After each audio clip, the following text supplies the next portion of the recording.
Buenos días. Hoy estamos con Leonor Paqué, escritora y periodista. Ha trabajado en programas de televisión española, La SER, Telemadrid. Ha publicado 5 novelas, entre ellas En sus tibias manos, donde relata los abusos y agresiones físicas, psíquicas y sexuales que sufrió en un sanatorio regentado por monjas cuando era niña. Leonor Paqué ha grabado un documental junto con su hermano Diego Paqué, músico de profesión, donde entrevista a 12 víctimas de la pederastia en la Iglesia. Se titula Hermana Leonor, 20.000 kilómetros de confesión. Buenos días, Leonor. Buenos días. ¿Qué tal? ¿Es más fácil entrevistar a víctimas de la pederastia eclesial cuando la periodista es también víctima? Fácil no es para ninguno. Lo que sí nos sentíamos era a los 5 minutos pues como parte de una tribu. Éramos hermanos, por eso se llama Hermana Leonor, porque gente que no conocías de nada, en 5 minutos irradiaban algo, un amor a tu persona, simplemente por haber padecido lo mismo, que eso que ellos te daban, ellos y ellas, tú lo sentías inmediatamente. Es una corriente química que nos une, que nos ha unido. Fácil no, pero nos ha hecho encontrarnos. Eso te hace sentir parte de algo cuando hemos estado tanto tiempo solos y solas. En Hermana Leonor, 20.000 kilómetros de confesión, ¿qué podemos ver? Yo soy periodista, como has contado, y también escritora. Y en mi imaginación no se me habría ocurrido cosas que yo he tenido que escuchar de estos compañeros y compañeras que les han hecho. Verdaderas aberraciones. Ha habido personas que no quieren volver a mencionar y otras que necesitan contar. Entonces podemos ver a gente grande, hombres como Castillos, que te dicen: mi padre se ríe porque no puedo dormir con la luz apagada. O mujeres que te dicen: duermo, y lo ves además, ¿no?, en su casa, con un bate de béisbol al lado de mi cama, porque como me pasaba por la noche, yo veía una luz en el pasillo, se abría la puerta y entonces duerme con un bate de béisbol. Ya ves tú una personita que pesa 50 kilos lo que haría con un bate de béisbol. Entonces estamos viendo adultos que una parte de ellos está prendida y siguen siendo niños. Entonces estamos viendo cómo se lo cuentan a su hermana, en este caso sería a mí, que saben que entiendo perfectamente lo que me están diciendo, que nunca dudo de que lo que me están contando es verdad, no dudo de ellos, cosa que les pasa a menudo. Dudan, les insultan por las redes, por las calles. Entonces están con alguien que no duda y entonces hablan. Había una persona que me dijo: es que, Leonor, poder hablar, solo poder hablar. Otras que te decían: gracias por haber venido a pasar el día conmigo, porque están muy solas. Entonces pueden ver, a veces todos los informes, las cifras, todo eso, con una simple frase o una mirada o un gesto de una de estas personas, te desvela todo aquello que ha estado oculto. Y, Leonor, es importante ponerle nombre al agresor, en tu caso un sacerdote, ¿no? Sí, se llamaba, me gusta decirlo porque me ha costado mucho conseguir su nombre. Fíjate qué ironía, yo escribí una novela que se publicó en el 2015 que se llama En sus tibias manos. Se llama así porque las manos de las monjas eran muy tibias, a diferencia de nuestras madres, que eran lavanderas a mano y tal, y porque las manos del cura también eran muy tibias, y porque la respuesta social aún es muy tibia. Entonces yo escribí esa novela donde recogía lo que allí había pasado y le puse un nombre ficticio al agresor, como hace siempre en novela, pones nombres ficticios. Cuando luego me preguntaban: Leonor, ¿cómo se llamaba tu agresor? Yo decía: no lo sé. Yo puse un nombre ficticio. Lo tremendo es que cuando he conseguido que abran archivos, es el mismo nombre. Efectivamente, el que mi cerebro había registrado. Se llama Martín Valle García. El padre Martín es el que han encontrado luego en los archivos, que estaba allí en aquel lugar. Fíjate lo que hace nuestro cerebro. Se llamaba Martín Valle García. Entró en aquel sanatorio a principios de los años 60, estuvo prácticamente hasta su muerte, a pesar de que nosotras, las niñas, alertamos a los adultos de lo que estaba pasando. Estuvo 25 años. En mi habitación habíamos 12 niñas, multipliquemos esas niñas, no sé lo que pasaría en la de los niños, esas niñas por esos años, un solo agresor. ¿Y has mantenido contacto con esas niñas, esas compañeras que estaban en el sanatorio contigo? Yo no solo no he mantenido el contacto, es que yo hasta que no he sido muy mayor, yo aquello lo borré, lo aparté. De hecho, cuando vuelvo al País Vasco después, yo digo, nunca he vuelto a ese edificio. Y una amiga me propuso, Leonor, ¿quieres que te lleve? Y yo le dije, no, yo nunca me había acercado al tema, lo había apartado completamente.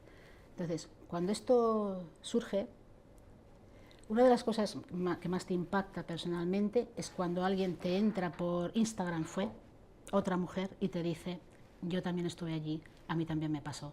Eso es un antes y un después, porque antes, cuando estás sola, dices, es que nadie más va a salir a decir, a mí también. Es como que esta persona que pretende está en sus cabales, ¿cómo va a ser eso real?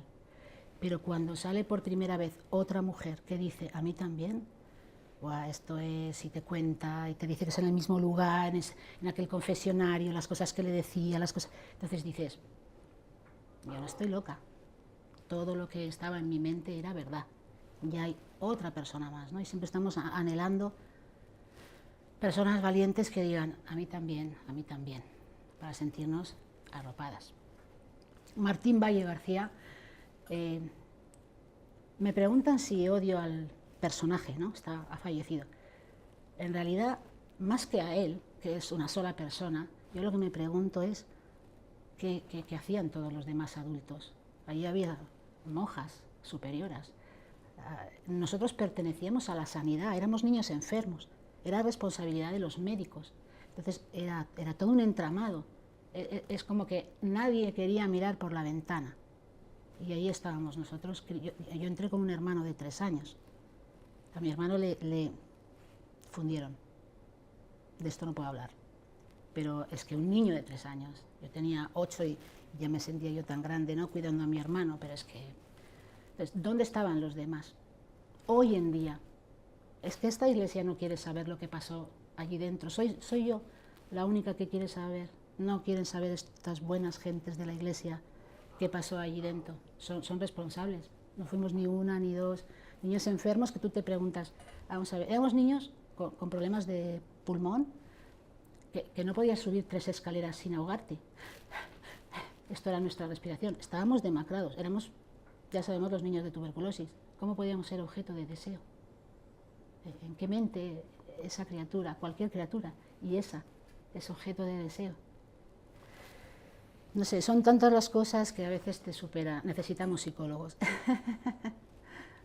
Es que es difícil reponerse, ¿no? Después de escucharte, ¿no? Sí.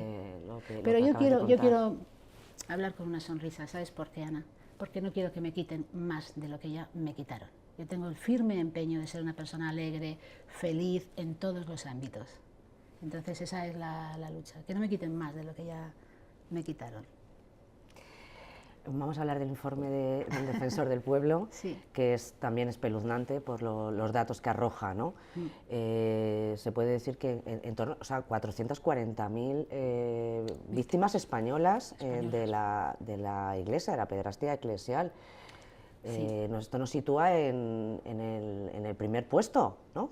No es de extrañar, porque los que hemos vivido la historia, o los jóvenes que la han estudiado, saben cómo estaba la Iglesia católica. Mi madre, me acuerdo que decía, mi madre era analfabeta y hablaba, sí, pero era muy lista, y mi madre decía, si un cura decía que se te afusilaba, se te afusilaba.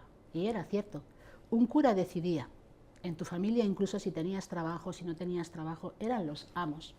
¿Cómo no va a haber esta pederastia en nuestra Iglesia si eran los amos de la sociedad, de la educación, de nuestras almas, de nuestras celebraciones, de todo? Si te casabas, cómo, en qué condiciones, con quién, tus prácticas físicas, amorosas, eran los amos. Y entonces, ¿cómo no iba a haber tantísima víctima? ¿Era lo que os esperabais este informe del Defensor del Pueblo? ¿O os esperabais menos o más? Bueno, el sentido común nos decía, si en Francia hay 300 y pico mil y España tiene esta historia, va a haber más. Pero el hecho de verlo en titulares, nosotros no creíamos que a lo largo de nuestra vida íbamos a ver esto. ¿Cómo íbamos a imaginar, si no le importábamos a nadie? ¿Cómo íbamos a pensar que iban a invertir dinero público este país en esto? Esto es una alegría, esto ya es una conquista, ¿no? Lo que ocurre es el a partir de ahora, ¿qué? ¿En qué me cambia a mí realmente la vida saber que hay miles como yo?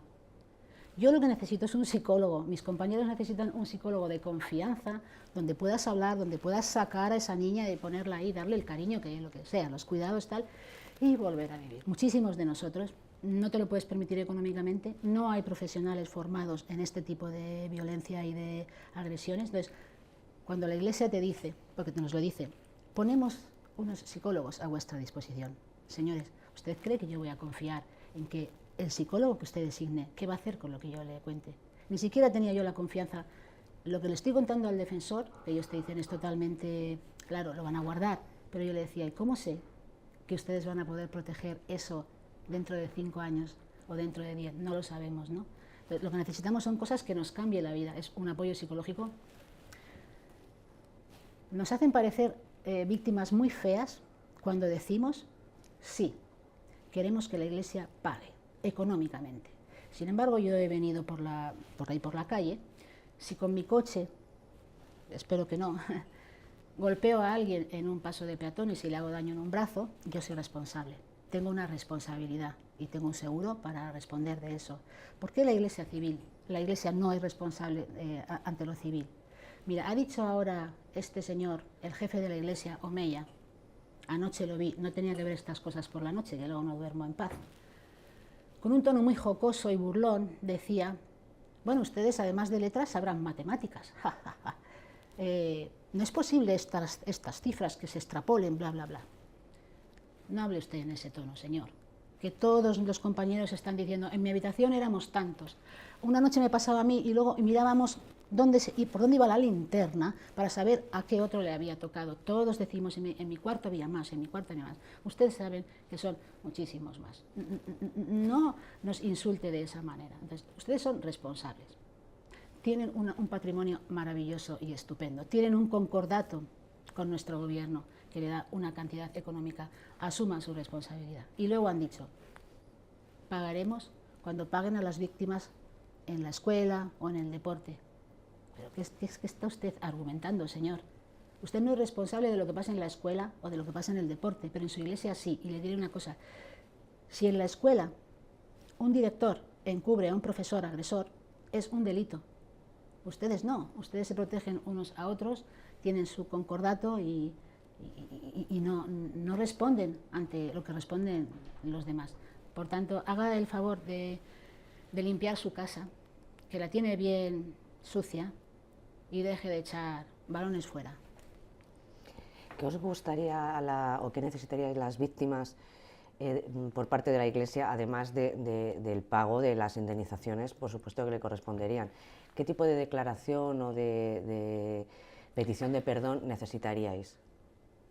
Yo siempre lo digo, a mí no me tienen que pedir perdón, porque tú valoras que te pidan perdón cuando el otro es algo valioso para ti. Tú eres mi amiga o alguien a quien respeto, para mí es valioso que tú me pidas perdón.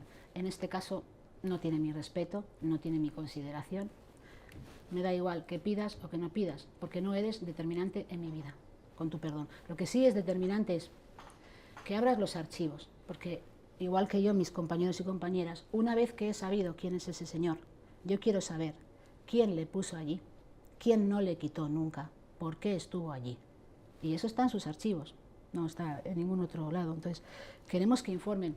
Cuéntanos nuestra historia, es parte de nuestra historia. No la quieren contar porque saben que en esa historia hay muchos grandes de la Iglesia implicados. Pero queremos saber, es una necesidad de todas las víctimas en cualquier ámbito, siempre quiere saber. Entonces, que abrieran los archivos, efectivamente, que hagan las indemnizaciones que tengan que hacer. Y un protocolo para que la sociedad civil pueda mirar por esas ventanas de la Iglesia Católica que aún siguen tan herméticas, para que la sociedad civil pueda controlar qué ocurre ahí dentro. Y luego es verdad, lo de los apoyos psicológicos que Lo hablaba el otro día con un compañero, que nos creemos tan fuertes, y ya estamos maduros, y ya lo hemos hablado 1000 veces, entonces te entrevista, no te das cuenta, y va ahí calando, calando, calando, y de repente, la adulta que soy, cuando menos te lo esperas, se ha vuelto a convertir en esa criatura de 8 años. Vuelvo a ser vulnerable, vuelvo a ser una cría. Entonces necesitamos, le pregunté a un psicólogo, en el documental está, es el único profesional que está.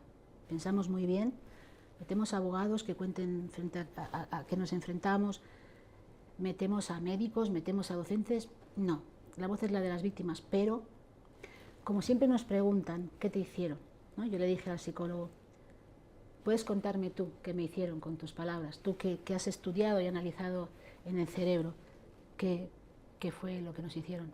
Y una de las cosas que me sorprendió escuchar, le dice, mira, Leonor, todos tenemos miedo. Nosotros los psicólogos tenemos miedo de no saber daros respuesta, porque no estamos formados en ese tipo de abusos. Bueno, pues eso sí cambiaría nuestra vida, ¿no? Profesionales formados y que nos ayudaran. Y esto a cargo del responsable del daño, que fíjate, hay una controversia por la que dicen, es que el defensor del pueblo ha pedido que el fondo económico sea parte del Estado y parte de la Iglesia. Y hay voces que dicen, ¿por qué tenemos que salvar a los obispos, ¿no? Que pague solo la Iglesia. Yo no estoy de acuerdo. Yo creo que la sociedad también, la sociedad civil también fue responsable y es responsable. Yo sí que estoy de acuerdo con el defensor del pueblo en que el fondo tiene que ser compartido, porque el sanatorio en el que yo estaba pertenecía a la sociedad civil. Era un lugar de salud, como muchas escuelas. Entonces, creo que el Estado también es responsable y que ese fondo tiene que ser compartido. En tu caso concreto, el sanatorio, ¿nos puedes contar qué sanatorio era, dónde estaba? Sí, espero poder contároslo y que no se me caiga el lagrimón. A ver, tomo aire. En el País Vasco emigró muchísima gente a la siderurgia y se vivían chabolas, pues igual que aquí en los alrededores de Madrid, ¿no? Solo hay que teclear Vallecas y lo ves, ¿no? Entonces, claro, las condiciones sanitarias eran penosas, llovía, como hoy aquí en Madrid, llovía todo el rato, había humedad, había tuberculosis. Entonces, claro, si eras el hijo de un obrero y tenías tuberculosis, había un lugar público que se llamaba Santa Marina, con un edificio grande para adultos y otro que pusieron después para niños. Y entonces allí entrabas porque el médico le aconsejaba a tu madre, esta es una enfermedad que no duele, pero necesita reposo absoluto, usted tiene 3 hijos, es muy difícil en casa, y claro, los niños van a querer jugar, van a querer tal. Lo que ocurre con la tuberculosis es, claro, como que te va consumiendo el pulmón. Efectivamente, esta otra víctima que contactó, le extirparon un pulmón, o sea, te la jugabas, tu madre se la estaba jugando con sus niños, entonces claro, te mandaba allí. Entonces cuando yo hablé con mi madre de mayor, que le ponía los rulos y mamá te voy a poner un cassette, cuéntame, y ella lloraba, seguía llorando la mujer, porque no había podido protegernos. Ella supo de cosas. De lo sexual mi madre nunca hablaba, era de la vieja escuela y de lo sexual callada, ¿no? Pero sí que supo del trato. Entonces ella decía, es que teníamos miedo de que si os sacábamos de allí, pues no suspiraseis, decía ella. Nunca. Claro, ¿a dónde nos llevaban? Tenías tuberculosis, era vida o muerte. Entonces, claro, te llevaban allí a ver si le devolvían a sus hijos vivos. Y como anécdota, solo iban los domingos, 2 horitas por la tarde a vernos, ¿no? Entonces, cuando ya llegó agosto, llegan un día mis padres, entonces no había ni teléfonos ni nada de nada. Y entonces llegan y le dice la monja, le dice, sus hijos ya están curados, se los puede llevar. La semana que viene, cuando vengan a la visita, les trae la ropilla de calle y ya se los lleva. Y mi madre dijo, de eso nada, Manuel, que era mi padre, cógete los 2 autobuses de ida hasta nuestra barriada y los 2 de vuelta, y en estas 2 horas te tiene que dar tiempo a ir, recoger ropa para mis hijos y traer, que no están ni un día más. Esto era el sanatorio. Yo lo digo, nos curaron una mancha en el pulmón, es cierto, pero ¿qué nos dejaron? ¿Qué nos dejaron? Es que no eres consciente hasta que no tienes... Yo ya tenía mis 2 hijos, y dices, pero ¿qué nos dejaron ahí, ¿no? Una vulnerabilidad. Era como, podemos hacer con vosotros lo que queramos y no va a pasar nada. Yo esto lo sigo llevando, creo, ¿no? Yo creo que por eso, viniendo de donde venía, de padres tan humildes y tal, yo dije, esto hay que formarse. El parapeto, la defensa de que me quieran machacar es formarse. es lograr ir al instituto, lograr ir a la universidad y lograr formarte. La formación era el parapeto, porque veías que ellos que no lo habían tenido eran totalmente vulnerables. Y así lo hicimos. Y claro, todo lo que estás contando con la complicidad o con, no sé cómo llamarlo, de las religiosas que eran las que regentaban el sanatorio, ¿no? Las que llevaban el día a día del sanatorio. Ana, ¿tú no has oído decir eran más malas? Porque yo es que gente de mi generación se lo he oído decir a montones. De hecho, cuando hablabas con gente de tu generación, a poco que tuvieras confianza y que rascaras, salía. A mí me hicieron esto. Tú no has tenido novios que te han dicho, a mí me hicieron esto. A nada que hubiera un poco de confianza, decías, es que... Y las monjas eran muy malas. Yo no sé por qué esas personas estaban tan amargadas, pero las cosas que les hacían, a veces miro desde fuera, ¿sabes? Miro desde fuera. A esas criaturas no sentían amor. Mira, te voy a contar una anécdota para que entiendas. Recuerdo perfectamente la única muestra de cariño de aquella madre superiora, la madre superiora, que venía con un palo, cojeaba, venía con un palo y como tuvieras la cabeza destapada de la sábana, te pegaba un palo. No sé por qué teníamos que dormir con la cabeza tapada, probar a dormir con la cabeza tapada, ¿no? Que se calienta ahí el aire con la sábana. Entonces tú buscabas una fórmula para que te entrara el aire fresco. Dormías y entonces llegaba la monja contigo y ¡pum! Con el palo, ¿no? Era una señora cruel. Entonces, recuerdo la única vez que fue amable, porque fue una. Estaba lloviendo también, había una hora que los niños subían a la planta de arriba, que era una habitación más pequeña con unas bancas, y había la monja maestra, que esa era buena, la única buena, hay que decir que había una buena, y hacíamos recortables pues para que los críos estuvieran entretenidos. Había una tele que luego nos ponía Poppy Manzanillo, tal, ¿no? Entonces, yo ese día sí que estaba mala de verdad, o sea, que tenía fiebre, me sentía mal. Y entonces estaba yo en mi camita, me acuerdo, sola, la habitación vacía y yo en mi camita. Y había en el ventanal, que era un ventanal enorme, truenos, relámpagos, como hoy, ¿no? Entonces llegó la madre superiora, me puso el embozo y me dijo, ¿tienes miedo? Y a mí me sorprendió tanto, que si tenía miedo de los rayos, me sorprendió tanto que aquella señora me preguntara a mí que si yo tenía miedo. Le dije, no, no tengo, porque fue lo más cariñoso que me dijo, nunca. Porque era brutal el trato que nos hacían. Entonces se me quedó grabado que una vez le preocupó que una niña de 8 años tuviera miedo. Fíjate lo que es la memoria, ¿no? Lo que es la memoria, que se quedó ahí. Hay personas que me dicen, Leonor, ¿cómo te acuerdas de tantas cosas? Digo, porque para escribir la novela, que yo lloré cada lágrima, o sea, cada lágrima, cada línea iba con sus lágrimas, me tuve que meter. Y para soportar que estaba dentro otra vez, lo que hacía era que fragmentabas, contabas lo que pasaba dentro y contabas lo que pasaba afuera, la vida que yo tenía fuera en casa de mis padres. Porque para entender lo que allí dentro pasaba, había que entender, había que ver lo que pasaba afuera. Entonces yo todo el rato escribía dentro, fuera, dentro, fuera. Y bueno, fue también en parte mi terapia y ahí... Yo creo que tenemos una mente de escritores. Yo, por ejemplo, igual no recuerdo exactamente la fecha, tal, pero los hechos, retazos de conversación. Por ejemplo, una vez las monjas que estaban a nuestro lado mientras comíamos, separados por sexos, yo tenía un hermano de 3 años y vivíamos separados, mi hermano a aquel lado de la habitación comiendo y yo a aquel lado, mi hermano a un lado del pasillo, yo al otro lado, 3 y 8 años, por sexos. Entonces me acuerdo que las monjas con su hábito blanco estaban hablando entre las dos y se me quedó grabadísimo. Dice una, Franco, ja, ja, ja, ja, ja. Es esta ya que no puede comer, no puede ni partir la carne y las patatas, ja, ja, ja, ja, ja. Y yo pensaba, ¿quién será ese Franco? Porque mis compañeros se llamaban Felipe, Miguel, Antonio, pero yo Franco no había oído nunca. Y yo pensaba, se están riendo de esa persona que no puede comer la carne, qué malas son estas monjas. Mira de lo que me acuerdo, que se burlaban de Franco. Claro, yo era el año 1973 y el dictador fallece 2 años antes. De estas cosas me acuerdo, que se burlaban del dictador. Y has dicho, Leonor, una cosa importante, que las niñas sí que habíais advertido de estos abusos por parte del sacerdote. Sí. ¿Recuerdas Sí, cómo fue? Mira, hay 2 víctimas o agredidos que nos revelamos en la infancia. He de decir que somos los que mejor estamos en apariencia, porque yo aquí tengo clines, ¿no? Un chico que está ahí entrevistado, que se escapó, un crío de 11 años, que cogió el palo de la escoba, me hace una gracia como lo cuenta, cogió el palo de la escoba y dice, y en mitad del pasillo entre las camas dije, al que venga a por mí le doy con este palo. y se escapó y se fue andando no sé cuántos kilómetros. Bueno, este fue uno. Y nosotras, la gente piensa que los niños son estúpidos, pero no lo somos, ¿no? Nosotras hablamos entre las crías, claro, si es que estábamos en reposo un montón de horas allí en las camas, en la habitación, te mandaban a estar ahí arriba. Entonces lo hablamos, hicimos para defendernos del padre Martín, nos pusimos toda la ropa dentro de la camita, toda la ropa, de la ropa de la cama, la sábana, tal, toda la colcha apretada en el cuerpo.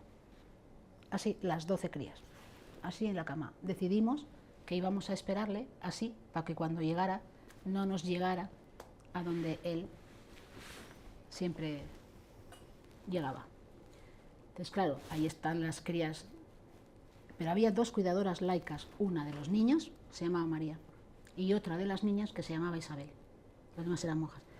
Entonces, en vez de aparecer el cura en la puerta, que le aparecía cuando quería y cuando le daba la gana, apareció la cuidadora, Isabel, que la recuerdo perfectamente. Tenía un pelo muy negro, con una coleta y así un poco gordita, y era dulce, y ese era el amor que teníamos allí, ¿no? Entonces nos ve allí a las crías en la cama, quietas. Imagínate, ¿no? Que con toda la ropa ahí pegada hasta aquí. Y claro, nos preguntó, ¿qué hacéis? Nada. No, ¿qué hacéis? ¿Qué hacéis así? ¿Pero qué hacéis? ¿Qué hacéis con las ropas así todas? ¿Qué hacéis? Nada. Es que viene el padre. Y no nos dijo palabra. O sea, nada. Se fue, ¡yum! Se fue, no sé a dónde se fue, a decirle que a quién. Pero nosotras nos protegíamos del padre. Yo no recuerdo al padre Martín ya más por ahí. Lo vi, tuve la penosa ocasión de encontrármelo después, fíjate cómo es la vida, pero a él ya allí no le vi. Pero él estuvo en ese sanatorio, esto era 1973. Él estuvo prácticamente hasta morirse en el año 85. Y aunque cerraron el de los niños, porque cada vez había más medicamentos y nos íbamos curando y ya no había tantos, se quedó en Santa Marina, que estaba el grande, hasta el final. Entonces, esta cuidadora a alguien le diría, me encontraba a las niñas protegiéndose del padre Martín.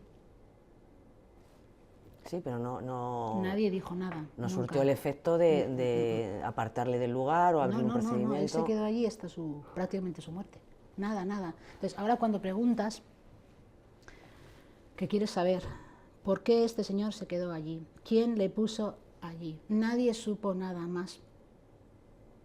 Bueno, todo es un velo. Me quiero ocupar de eso cuando tenga tiempo.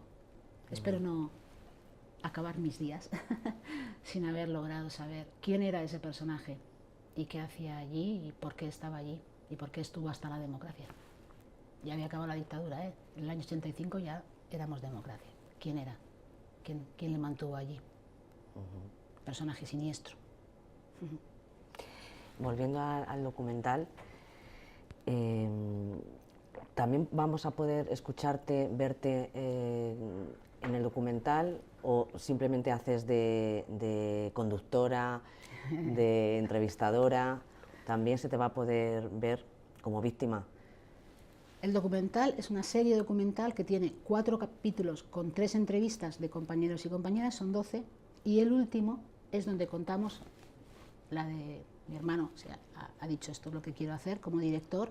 La quinta es donde voy a contar cómo lo hemos hecho, que tiene su gracia, porque hemos viajado en un Renault Clio que él me preparó, hizo una cama dentro, respetando los 2 asientos delanteros, uno por seguridad, por si por la noche viene alguien malo y entonces tienes que saltar al asiento del conductor y largarte de donde estés durmiendo, y otro porque teníamos que viajar los 2. Entonces es muy ingenioso el sistema, puso 2 cajas de madera de vino bueno, cajas buenas de plataforma, y otra que se subía y se bajaba en los soportes del cinturón con un palo de la escoba. Entonces cuando quieres sentarte lo subes, cuando quieres lo tumbas. Y como somos muy cookies, yo hice un colchón de espuma, encargué a medida, le hice la sábana de 4 puntos de ajuste, el edredón a medida, la almohada, con dignidad. Una cama en el Clio, pero con dignidad. Y cuando dormías en la calle por la noche, mi pobre hermano no estaba tan bien parapetado, tenía que dormir en la tienda, pero hace frío por la noche la calle, en el coche, aunque tengas un edredón. Pero yo tenía mi perrita, que tenía unos meses, mi cachorrita. Entonces, claro, tú te pones aquí a tu perro y es la mejor estufa. Entonces ella es protagonista también. Era mi estufita en el coche. No, y además un perro dentro del coche, cuando algo se mueve de fuera, que tú no oyes, ella inmediatamente, cuando yo sabía que mi hermano, que dormía en la tienda al lado, se había despertado porque la perrita inmediatamente, tin, dentro del coche, me decía, hay movimiento. Entonces, puede tener su gracia. Tengo un compañero, que es uno de los pocos que ha recibido indemnización de la Iglesia. Entonces he de decir que a mí también me ha tocado un poquito ya, un pellizquito, porque me dijo, Leonor, para que tengas unos cuantos hoteles, te voy a hacer un bizum. Y yo llegué por la tarde a mi casa y me había hecho un bizum para poder pagar unos cuantos hoteles. O sea, gente fantástica o gente que con muy poco, que tienen muy poco, que llegabas allí a su casa y estaba preparándote lo mejor. El jamón, el chorizo, la morcilla, para que comieras. Y no. O gente que te decía, ¿que duermes en el coche? No, no, espera, vamos a ver. Y entonces te acogía en casa. Que me tocó dormir en el cuarto de otra víctima, casualidad, y que la madre me había contado lo que se había pasado en ese cuarto con ese chaval. Y entonces yo estaba allí dormidita, bueno, acostadita, y pensaba, aquí estuvo este compañero tan joven muchas noches en el filo de la navaja. ¿Sabes? Que la madre te decía, Leonor, yo tenía que dormir en la cama de al lado, a su lado, y tenía mucho miedo de ir al baño, ¿no? Entonces nos han acogido como si fuéramos hermanos, efectivamente. Entonces ha sido una aventura muy rica, muy intensa. A mí me ha dado tanto porque yo palabras que no había puesto en mi cabeza, ellas los han puesto. Te sientes querida porque sí, seas como seas, y porque sí, te sientes querida, te sientes valorada. Hemos sufrido también un temporal de nieve que tuvimos muchísimo miedo con el Clio por esas carreteras, surfeando la nieve y diciendo, hay que buscar dónde parar, hay que buscar dónde parar. Nos recibió el obispo de Bilbao, nos recibió en un día terrible de temporal, nos recibió y como nunca se puede generalizar en esta vida, de partir una lanza, su amabilidad, respeto, educación, y que a raíz de hablar con él y encontrarme con él fue cuando a mí me llegó alguna información. Entonces, ni son todos los que están, ni, ¿cómo era ese refrán? Nunca lo sé acabar. Hay que respetar que dentro de la Iglesia hay gente buena, y apelamos a esta gente buena para que se movilicen y nos reconozcan. ¿Dónde vamos a poder ver el documental? Si alguien tiene curiosidad puede ver el teaser, que dura un minutito, que es como una pincelada de lo que vamos a hacer. Nosotros estamos ya terminando la fase de edición y lo que estamos buscando es una plataforma o una productora, porque esto lo hemos hecho con nuestros humildes recursos. Aunque tú vayas en un Clio, el Clio necesita gasoil y tienes que comer y tienes que todo, o sea, necesita una cantidad y necesita unas cámaras mínimas y hemos necesitado la pantalla de edición. Aunque sea humilde, necesita unos recursos. Entonces, bienvenido sea si algún grupo está interesado y nos dice, nosotros queremos seguir con esto, os apoyamos económicamente, cómo lo vamos a formular, y una plataforma que diga, nosotros estamos interesados y nos estamos moviendo ahí. Cualquier llamada a nuestra humilde puerta es bienvenida. Pues ojalá que llegue pronto esa ayuda para verlo. Y bueno, el teaser lo podremos ver también en público, esa promoción, y me parece que ya adelanta la calidad que tiene el documental. Muchísimas gracias, Leonor, por lo que nos has contado, y mucha suerte. Gracias.